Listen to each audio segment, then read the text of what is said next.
Hi, my name is Chris Terrahart. I'm an author of many books on how to draw, and today I'd like to show you something about a standing pose. I always say that standing poses are the most dynamic poses, and yet most people draw them stiffly. So here's a wall, and I'm going to have a character just resting his back against the wall, because that'll really bring out some of the dynamics.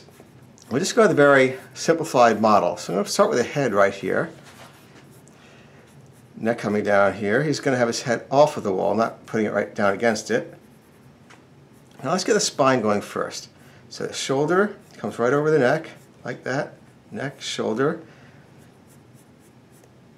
And that's the scapula for the shoulder blade. Now I have a really big arch in here. The neck, collarbone comes this way. That's the angle. See, we have some glasses over here.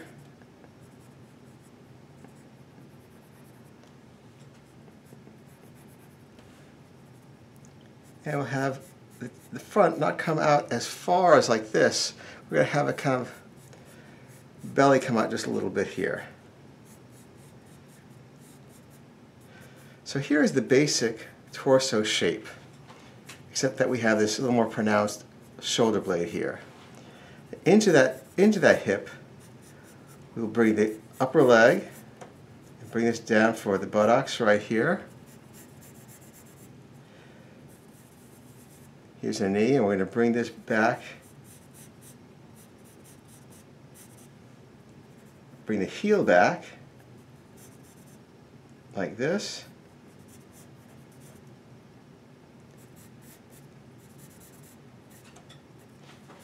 And draw through, right through here, to get the placement of the back leg.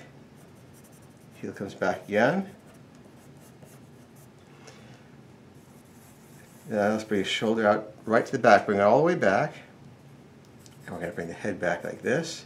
Make that neck look nice and long. Bring the ear forward. And the jaw too. Just keep it nice and simple. Bring the arms back and a circle right here and a circle for the elbow. All the way down into a pocket right here. A little bit, some folds right here where it creases. Folds here, right over the shoe.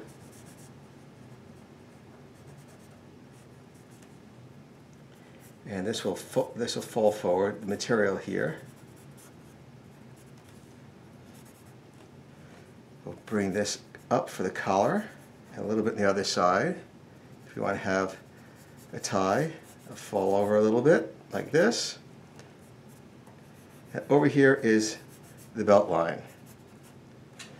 And we can add a little bit of shadow right under that leg and a little bit of shadow under the bottom part. And we'll have to put a floor line here so it doesn't look like he's floating. But so you see there's a lot of dynamics going on here. Look what's going on.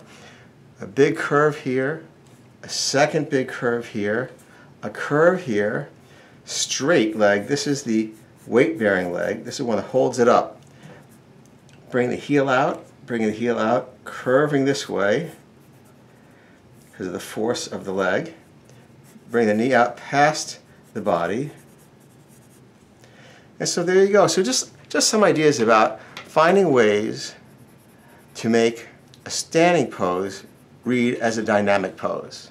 Well, thanks for joining me today, and I hope you'll subscribe and see me next time. Bye-bye.